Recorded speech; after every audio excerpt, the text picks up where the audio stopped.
This is the Lone Crater YouTube. We hope this video helps. You start by confirming your Samsung model and Android version so you know file path rules. Next, capture the YouTube song.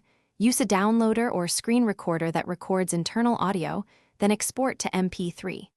Once done, open the Files or My Files app and move the track into Music or a Ringtones folder. This ensures the system can find it. Make sure the file name is short and free of special characters so Android won't block it. Now you trim the track to a ringtone-friendly length, about 20 to 30 seconds, using a lightweight audio editor. This avoids abrupt cuts and keeps the chorus. After trimming, place the final MP3 into internal storage ringtones so the system lists it as a ringtone option.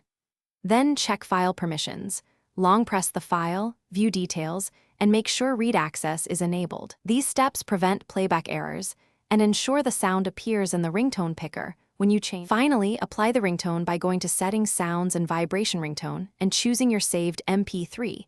If you want it on one contact, open Contacts, edit that contact, and set the custom ringtone. Once selected, test by playing it in the Sounds menu. If the file doesn't appear, reboot the phone, rescan media with a file manager, or confirm the file is in internal storage ringtones and not on an SD card. This fixes most visibility. Thanks for watching. Consider subscribing if we helped you.